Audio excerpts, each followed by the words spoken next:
Now, can I also ask, so the way you defined atheist, did I get it right that you said you're an atheist in the sense that you believe there are no good arguments for God's existence? Yes, I would agree with something like Christopher Hitchens, who said, the atheist does not say there is no God, the atheist says there's no reason to believe in a God.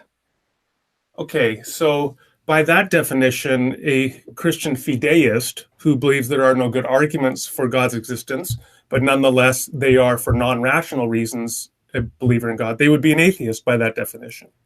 Possibly, sure.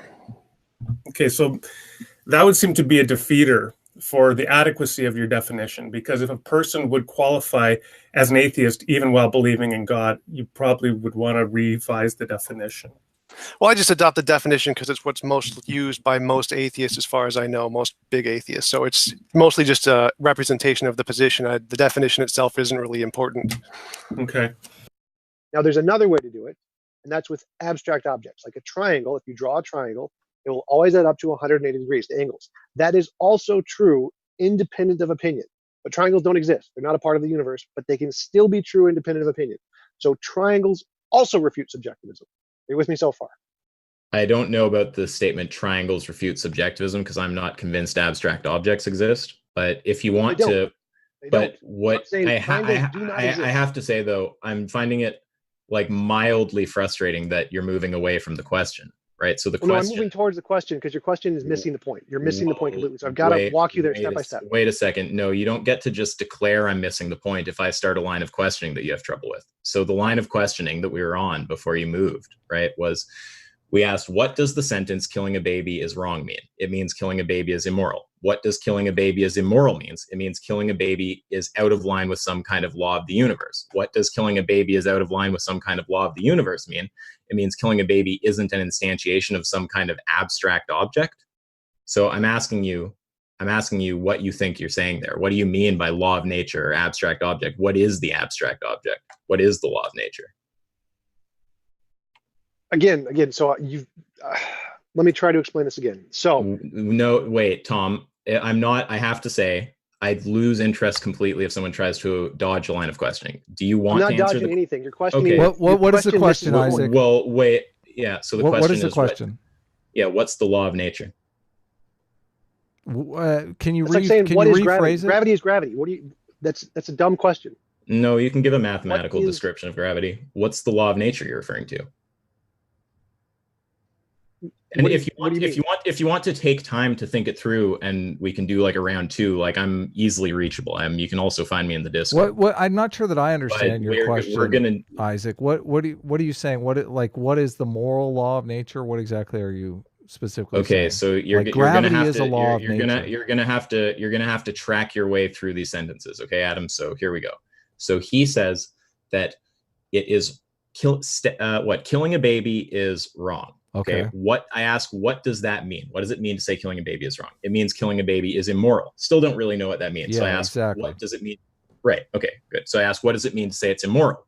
He says, well, it means killing a baby is out of line with some kind of law of nature. Okay. Right. So I'm asking about what that law of nature is. And he did say something further about. You're asking for a mathematical description of that law of nature. No, it doesn't necessarily need to be describe. Well, gravity you could describe. You'd say masses are attracted to one another. But I don't want you to make it seem like I'm setting some kind of unfair bar. Like no, mathematical I don't think you are. Sounds kind of like. I mean, I'm not expecting him to start delivering like the moral algebra. I just want to I just want to understand what the sentence means. But right? if we say what is the law of gravity? Can you just wait? Just hear me out for 1 second, because I want to make sure you understand the point here. So I'm trying to understand what, on Tom's view, the sentence "killing a baby is wrong" means. It means killing a baby is immoral. Still don't know what that means. It means killing a baby is out of line with some kind of law of nature. Okay, but what's the law of nature? So I'm waiting for him to answer that so that I can make sense of the original statement that killing a baby is wrong. I agree. What's the law of nature, So Tom? if you asked Isaac Newton, what is gravity, and he gives you the equation, that doesn't tell you what gravity is. It just is a description of gravity, right? I would disagree. I would say the description is telling you what it is. Yeah. So, you don't think wait, I have a question. Surely a description is telling you what something is. Yeah, that's literally the whole point what of a description. No. because Newton never said what gravity was. Okay, well, if you want to take a fringe view on description, no, this isn't a fringe view at all. Newton, wait, you don't think it's a fringe view on description to say that descriptions don't tell you what things are? Oh my God! Are you honestly going to tell me that's not a fringe view on description? Stop. Newtonian mechanics describes gravity. It tells you nothing about what gravity is. It doesn't even try to. I mean, does that not make sense to you?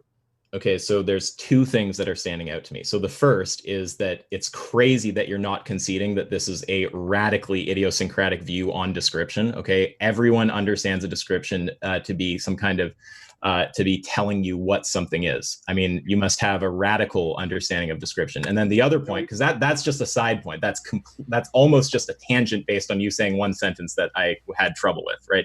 The main point is that we have this sentence, killing a baby is wrong. I ask you what it means killing a baby is immoral. I ask you what that means, it means it's out of line with some kind of law of nature. I ask you what that law of nature is, and you can't tell me. So if you have an answer to that question, I'm happy to continue. If you can't, I think that's the debate. Can you present that argument that would justify your conclusion that it's more likely than not that theism is false? Sure. If there was an all-powerful, all-good God, then he would have created the best of all possible worlds. We don't live in the best of all possible worlds. Therefore, there is no all-good, all-powerful God. So why do you think there is such a thing as a best of all possible worlds? Because I believe in objective morality. And I believe that that can be instantiated by the idea of the best of all possible worlds. I believe in objective morality too, but it also seems to me that there's something conceptually flawed with the idea of a best of all possible world, in the same way that there's something conceptually flawed with a highest number. So what How so? Well, because you can always count one higher. You could always add a little bit more good to a possible universe. So how would you argue that there is such a concept as an absolute best possible world is a coherent one? Okay, I would argue that the best of all possible worlds would be one where all wills have sovereignty over themselves and total freedom to achieve their will, so long as they do not impose upon the sovereignty of others. That would be my description of the best of all possible worlds. So essentially, every will gets its own universe. You can do whatever you want with it, and all interactions are voluntary. Like if a 3-year-old is going to reach his or her hand out and touch a hot stove, and the parent imposes upon the child's will and prevents them from doing that, is that an evil action on behalf of the parent because they imposed upon the child's will?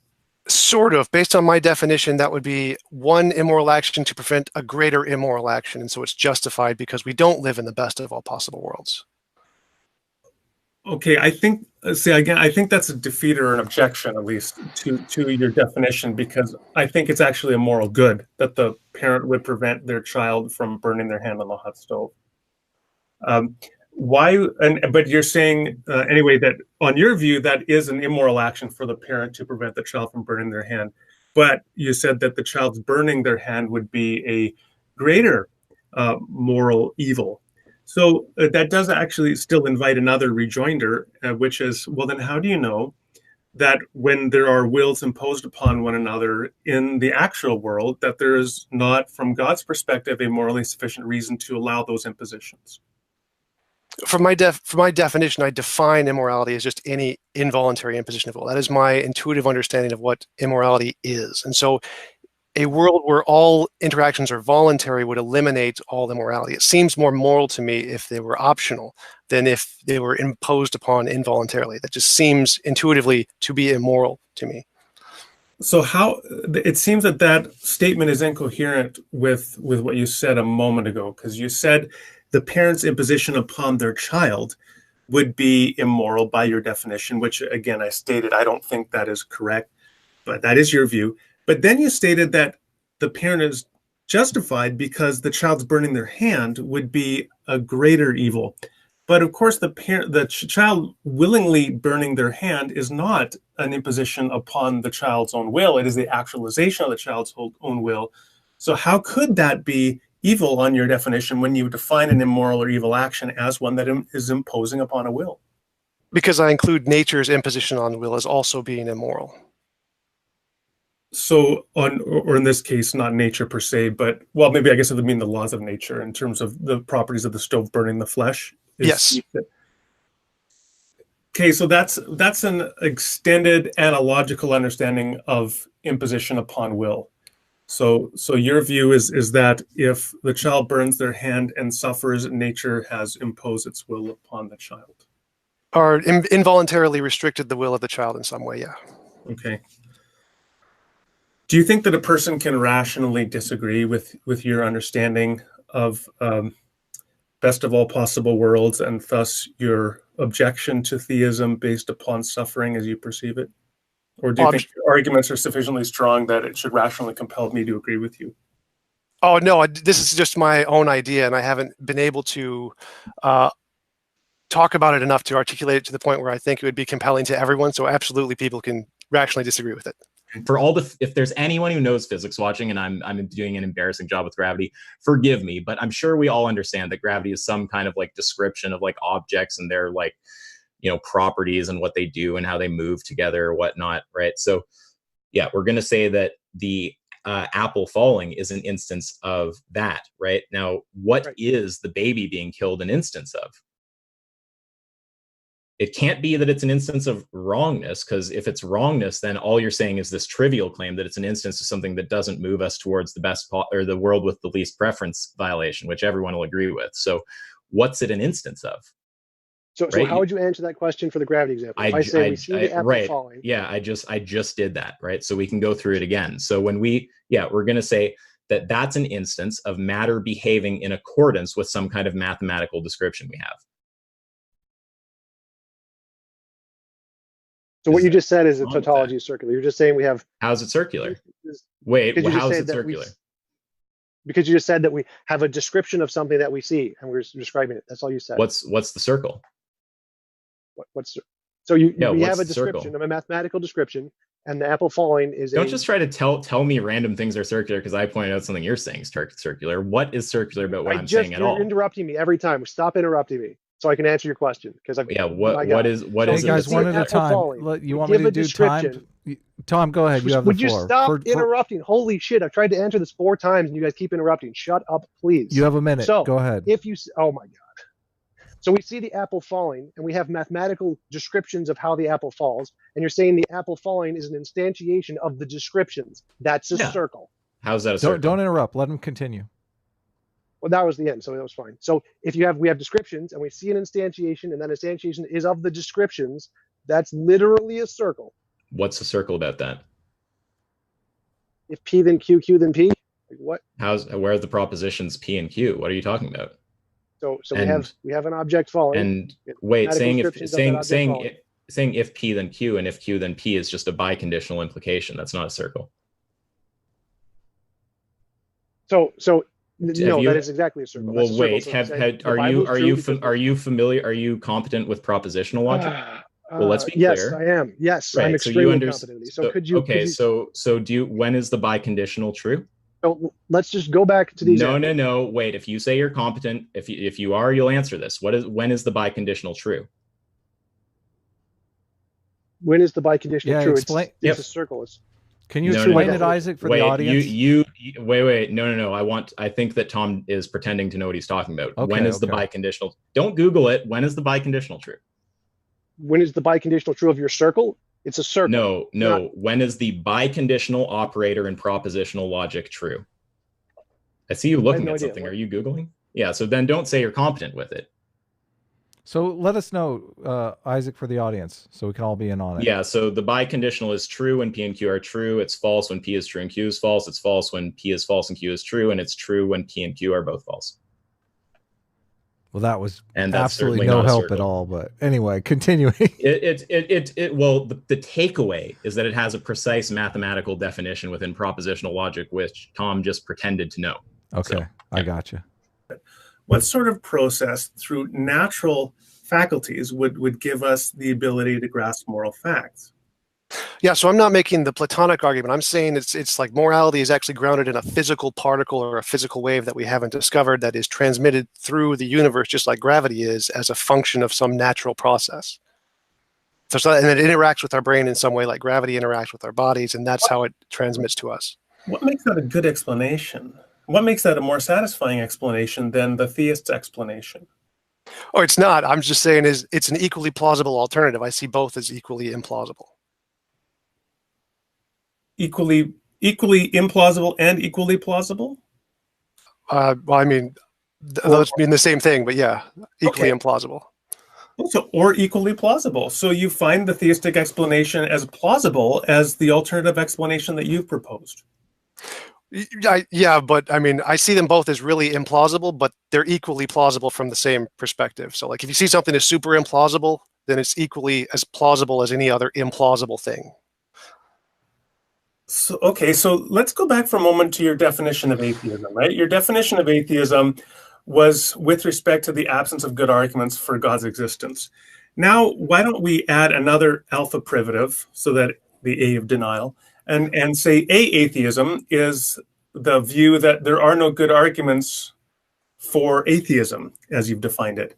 It seems that you are now backed into an atheist position, at least with respect to this argument, because you're saying that you find both arguments for God's existence with respect to morality and the atheistic explanations to be equally plausible and implausible, which seems to be a defeater to your position.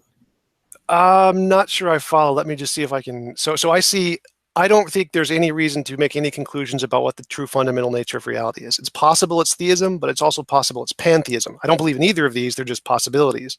And this moral law thing that I'm supposing, it's just a pantheistic kind of counter explanation to the theistic explanation of morality. So both could explain morality, which means the moral argument doesn't indicate theism because it works equally as well for pantheism. And so we should just stop and say, here's this just one thing we just don't know, which means it's not actually evidence for God. Does that make sense? Well, so like when you say that you find arguments, the explanation I've given for a moral knowledge and the alternative explanation you've given equally plausible and equally implausible, it seems that you are losing the basis to say there is an asymmetry between our positions. Before you were suggesting, I understood you to be suggesting that you would have a better explanation than the one I proposed. But by failing to give a better explanation, you're not providing an objection to my argument. So the reason pantheism would be preferable to theism would be because of the problem of suffering. But just let me list. So if we have a compass and you say the compass points north, and I shake the compass and it points in a different direction, and I shake it again, it points in a different direction, the compass doesn't actually point north. It's not evidence of that direction being north. It's just a broken compass. So my argument is that your arguments for the existence of God work equally as well for the existence of the lack of a God, like pantheism or deism or polytheism or transtheism or any of these other alternatives, which means none of your arguments are actually evidence of any of these conclusions. They're just a question we don't know the answer to. And so my position of atheism is just to say these arguments don't indicate anything. We just have to stop and say we don't know. That's my position. And first of all, I'm very sympathetic to moral realism, right? So I'm not just attacking moral realism. That's fine, but again, you're going way too pedantic here. None of this is. But I just don't understand what you're saying when you say you're a moral realist. Like you were trying to give an analogy. I believe there is a maybe try a different analogy. Maybe so you don't need an analogy. I'm a moral realist because I believe there is a moral fact that is true, independent of minds. It's just that simple. It doesn't matter how it's true. So why should we believe that? Oh, it doesn't matter. I'm a moral realist independent of why or how. I can just say it's a fact and say I'm still a moral realist. So that's irrelevant to whether or not I'm a moral realist. Why and how is a separate question. Well, do you mind answering that question? Why? I believe it's what we get to, the conclusion we get to if we look at all of the evidence of morality and compile it into what does this principle describe, or what is a principle that describes all of the different cases of morality, the moral progress, moral intuition, and moral dilemmas. If we like plot them out like a piece of evidence, what do they indicate? And this principle is what they seem to indicate, as far as I can tell. Yeah, I don't understand that because that would be straightforwardly true for the error theorist for any other view. No, that would be fine. I mean, that's like if I said, "Oh, I believe in God because X, Y, and Z," and you said, "Well, wait a minute, the atheist can also affirm X, Y, and Z. Why would you believe in God for that reason?" I told him this so many times, just had to. No, I already debunked that pretty simply. So I believe there is a statement that is true that refers to something independent of minds. Your realism. I'm gonna give it back to Doorman, but your realism has to be something that an error theorist can't agree with. Literally every kind of anti-realist can agree with. No, you're confusing epistemology and ontology. The ontology of my morality is saying there is a statement, there is a moral fact that is true, independent of anybody say so. My epistemic basis of how I get there is irrelevant. Whether or not a more error theorist can agree with my epistemology of how I get there, they disagree with the ontology. They cannot agree. That's just trivial, right? Of course they did. It's just a trivial statement, right? So but that's like if I ask you for an argument. What you're saying is irrelevant. No, it's not, right? No, it is. If I ask you for an argument for why X is true, and you give me an argument for why X is true, that could also be underdetermined with a different negation X thesis. That's not an argument for X at all, right? No, wrong. That's the closure principle. That's still an argument for X. It's not an argument. Wait. So let me get this straight. If I said theism is true because of X, and I give some argument X, and X could also be true under atheism, that's an argument for theism? Correct. That's underdetermination. The closure principle states you can still use those. Yes. So if I flipped a coin and said it's evidence of heads, it could also be evidence of tails. But it doesn't mean it's not evidence of heads. You must be speaking a different language right now because we have some Google the closure principle. Google the closure. I know there's many closure principles. There's epistemic closure. There's hold on. So let me get this straight. I'm so done with you. No. No. Let me just last quick question because maybe there's just a miscommunication here because it seems like you're affirming something that's a little ridiculous, but maybe I just misheard what you said.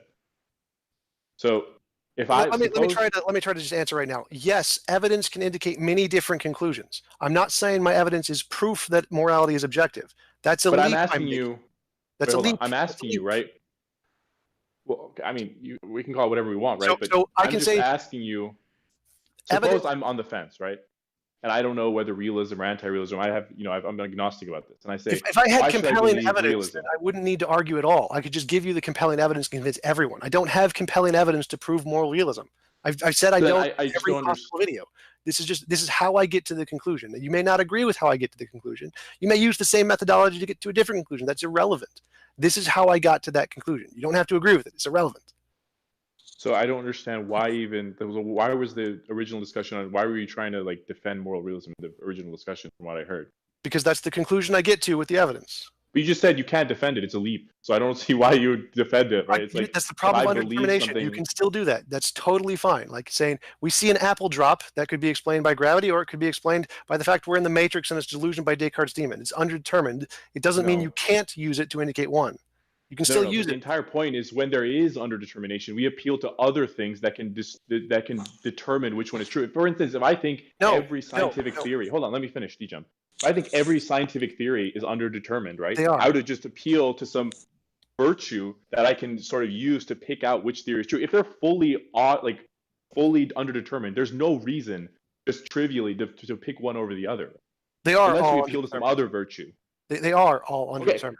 Great. So then if you're saying that all your evidence can point equally well to moral realism versus anti-realism, then I have no reason, or you have no reason to pick realism over anti-realism. Maybe so, but I'm going to say this is the evidence I used. This is the conclusion I got to. Wait. So again, everything we see in the external world could be explained by the external world or the matrix, but I'm still going to conclude the external world. No, but the whole point is when people do conclude the external world, they give arguments. They give Mordian arguments. They give semantic external arguments, like Putnam's arguments. So they give arguments from intuition. It's irrelevant. That's an argument, right? So if you want to say I'm a Mordian, I can make an argument from intuition and say this. I intuitively actually do this, right? Yes. Right. So why don't you do that? Why don't you do like a humor kind of like 6 times? This is the use the word intuition once. No. What humor and people who try to use intuitionism, right, are not. They're not doing anything. I'm done with you. Right? You're being way too pedantic. You just don't understand the concept at all. Like, I mean, no one actually brings this up. No, this is not an issue. Like, you're confusing epistemology and ontology. Like, why? I'm really not, dude. You really are ridiculous. You really are. All right, buddy.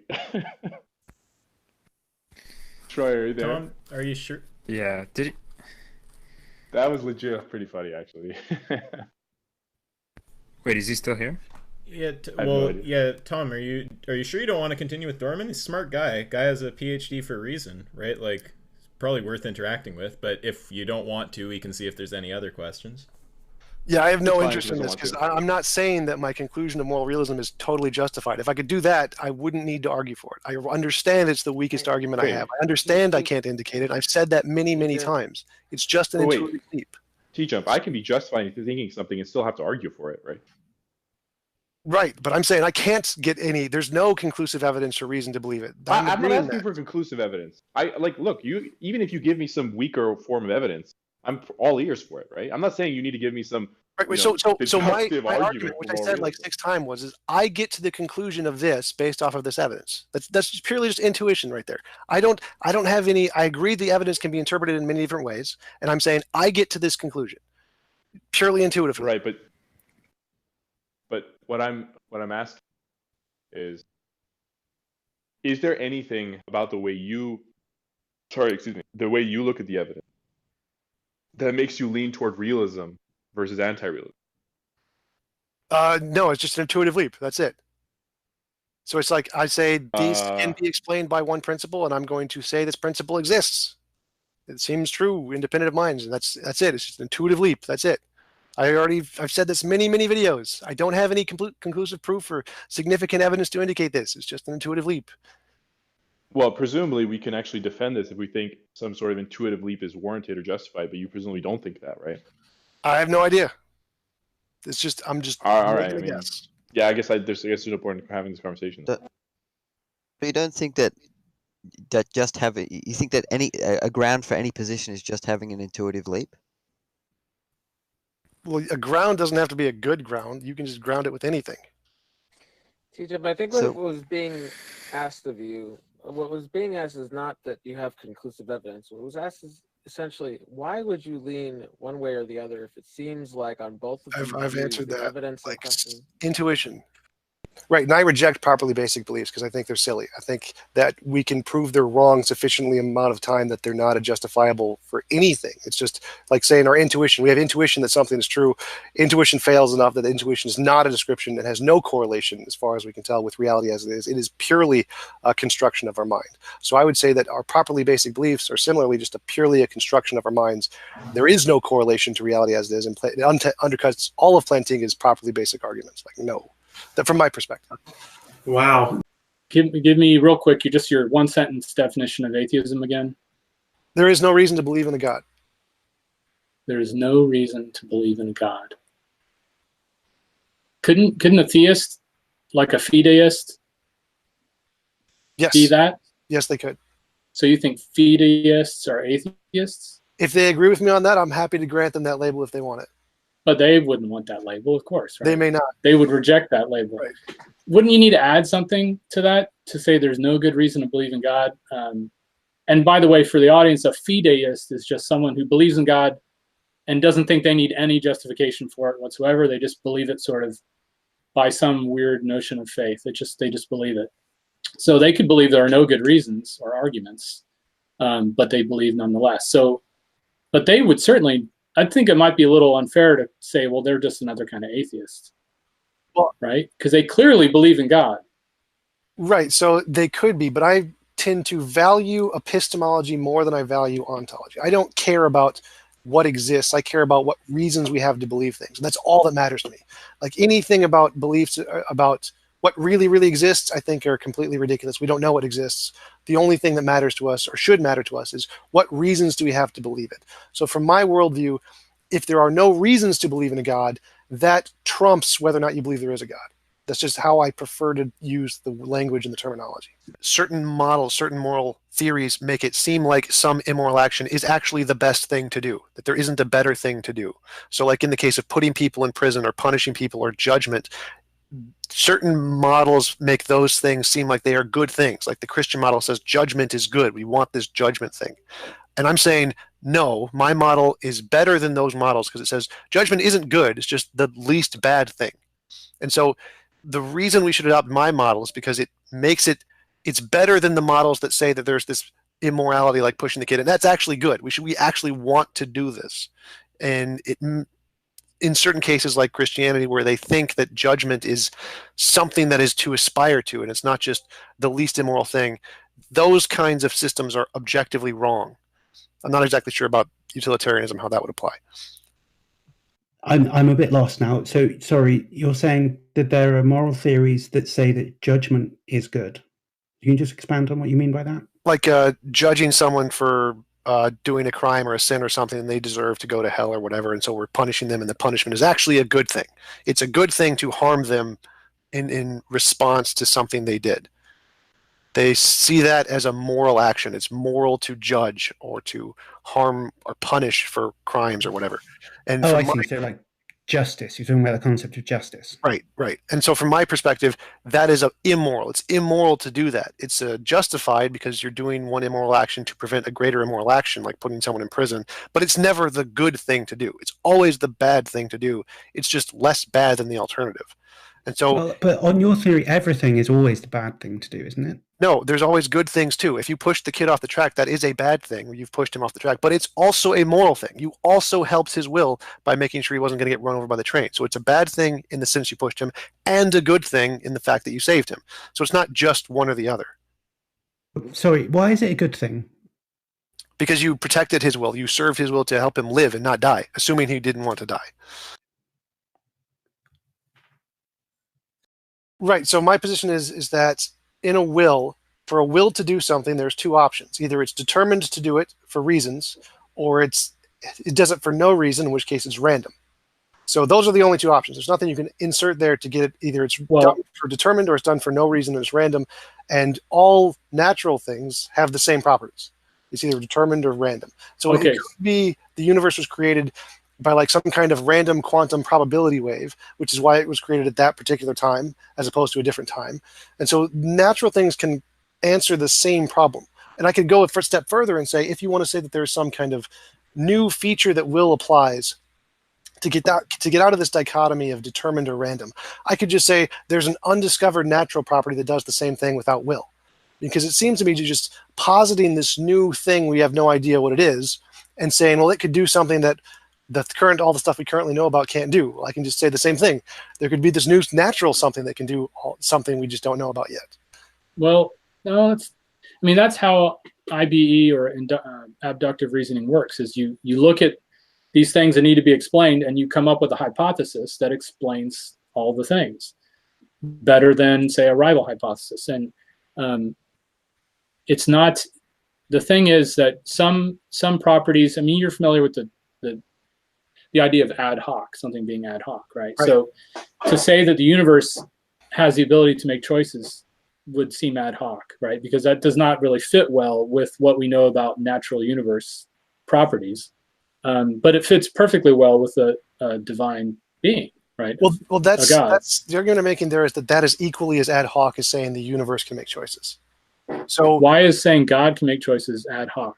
Because any choice made by any will ever is determined or random. Those are the only two options. No, that's your personal view. You haven't really argued for that view. You're just asserting. What you're doing is just contradicting me.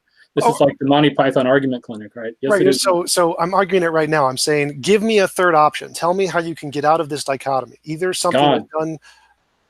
Okay. Tell me how. A non-physical being that simply is an agent that can make choices. But this dichotomy applies to non-physical beings, so I don't see how that gets you out. So every single choice is done for reasons. How could a non-physical being, what is determining their behavior? Their nature. Okay. I mean, but when you use determine, you're talking about physics, I'm assuming. No, not at all. Okay. So any reason or any choice done by any will is either going to be done for reasons. It doesn't matter if these are natural reasons, supernatural reasons, physical, non-physical. It's going to be done for reasons, or it's going to be done for no reason. The P or not P. If it's so why can't God make a choice for a reason? He can. That just means it's determined. And so it's determined equally as well as the universe is determined. But see, that's the whole view about how free will, whether there's free will in the universe or not. And that's a whole nother can of worms. You can't just assert there is no free will and expect me to just go, oh, okay, I guess that doesn't work then. Right. So I'm asserting that you have no basis of free will. And so you're using free will in this argument as completely ad hoc. Just like if I said the universe had this new free will natural property is totally ad hoc. If you're forced into a world without your consent, that's immoral. And just like if you're forced into slavery without your consent, that's immoral. I think you got to add the suffering in there to get it to really work, right? Forced into a world with suffering. Well, I would go further than that. I'd say if you're forced into any world which you didn't want to be a part of, I'd still consider that kind of immoral. But that's a deeper argument. Yeah, well, that's an interesting question. Not to get on a rabbit trail, but well, we can invert it and say, what if you're forced to live in a world with absolute joy and you didn't want to be there? I'd consider that immoral. It's like, well, goes forced into heaven. I'm like, like Satan or Lucifer is like, just God forces him into heaven. He's sitting there just miserable. Like, no, I hate this. Why did you force me to be here? I'd consider that to be immoral too.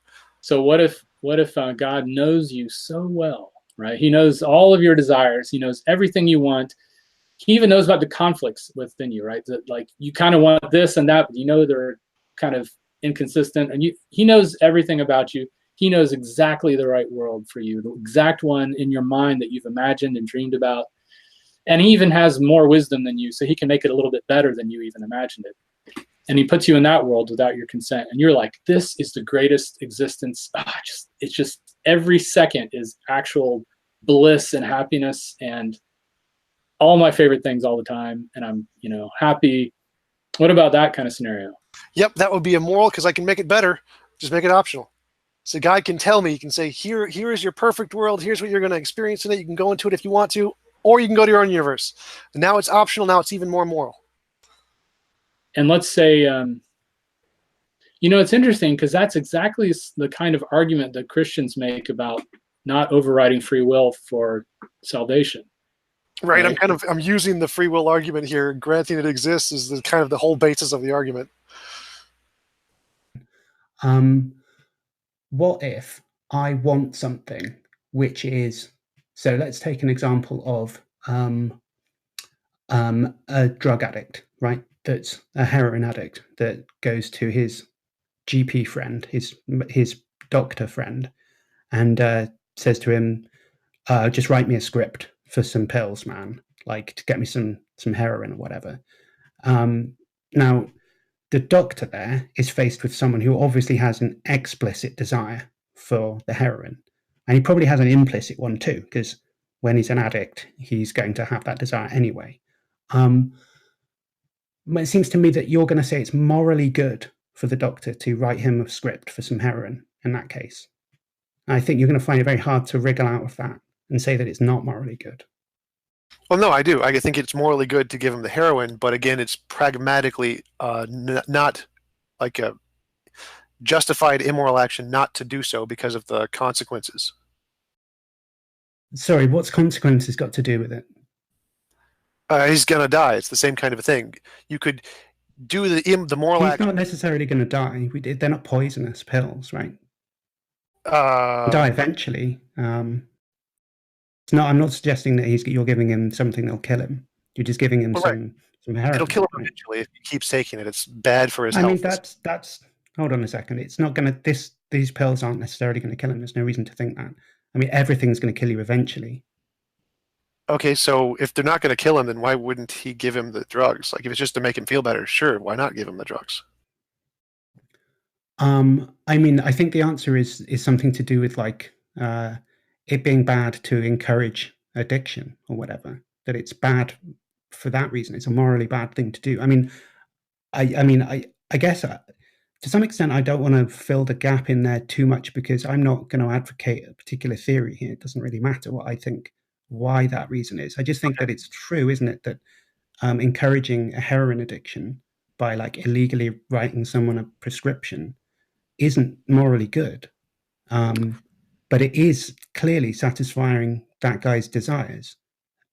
So I mean, if you say, well, but in the long run he'll have some other desire that it goes against, I think we're just not talking about the same right thing. I just agree. I think I just say it's moral to give him the drugs. If he wants the drugs, it's moral to give him the drugs. Right. Okay, so then I mean, I think that so saying to everybody, so everybody's wrong that surprise parties are immoral, and everybody's wrong that giving drugs to heroin addicts is actually moral instead of immoral, right? I mean, I'm just saying, like, as a theory to sell to people, to try and tell people that they should adopt your view, it has weird consequences. I mean, like, that to me, you're just not talking about morality anymore because it's just obvious.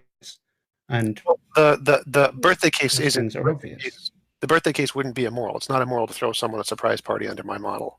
But you're right. Giving someone heroin if they want heroin, I see that as a moral thing to do. If you're helping them to achieve their will so that they can experience what they want to experience, yeah, that's a moral thing. I totally grant that. Okay, so if you have the best